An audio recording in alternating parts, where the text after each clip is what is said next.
السلام عليكم ورحمة الله وبركاته. سو dhawaada asxaabay ku soo dhawaada channelka Green Media. Waxaanu soo gudbin doonaa xaaladihii u dambeeyay ee gobolada Salal iyo Awdal oo soo tarayay bilihii u dambeeyay. Horaantii bishan ayaa waxa magaalada Hargeysa ka soo baxay tabliiq nabadeed ee hogaaminaysay xukuumadda Somaliland kuwaasi oo hogaaminayay wasiirka arrimaha gudaha Somaliland kaasi oo ugu baaqay labada beeleed ee dagaalku ka dhaxeeyay in la qaato nabad ay garwadeen ka tahay xukuumadda Somaliland. beesha Gadabuursi ayaa waxay qaadatay nabad ayna ku xidhin wax sharooda halka cuqaasha beesha Ciise ay u sheegeen wasiirka arrimaha gudaha in ay qaateen nabad ku meel gaar ah taas la ajrigeedna uu kala xaalo wixinta ka badan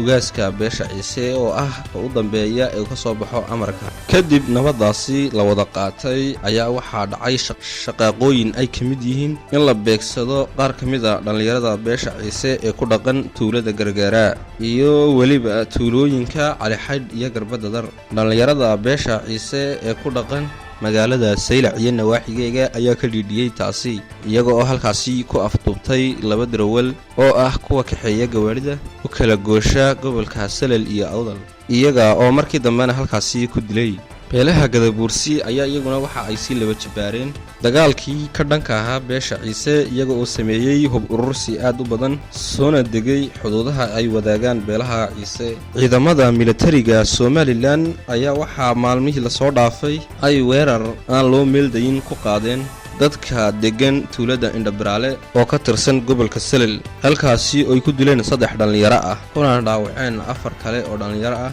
oo soo qaatay xaggaas iyo magaalada Hargeysa beesha Ciise ayaa ka xumaatay arrinkaasi iyada oo ku goodisay in lagala xisaabtami doono wixii halkaasi ka dhacay xukuumadda Somaliland Chief Aqil Xasan Coofle oo ku hadlaya afka beesha Ciise ayaa waxa uu ballan ku qaaday in beesha Ciise marnaba ay kaga hari doonin xukuumadda Somaliland oo la xisaabtami doonto dhanka kale xildhibaanada dawladda Soomaaliya ee federaalka ku metela gobolada Awdal iyo Salal ayaa waxay halkaasi kaga dhawaaqeen in la sameyn doono Goman State kaasi oo caasimadiisu noqon doonto magaalada Saylac ma jirto wax wara oo ka soo baxay ugaaska beesha Ciise iyo gandihiisa ilaa imika oo cadeynaya in lagu raacsan yahay xildhibaanadaasi maamul goboleedka cusub ee lagu dhawaaqay wixii warara ee ka soo baxa halkan ayaynu kala wada socon doonaa insha Allah. Assalaamu calaykum wa rahmatullahi wa barakaatuh.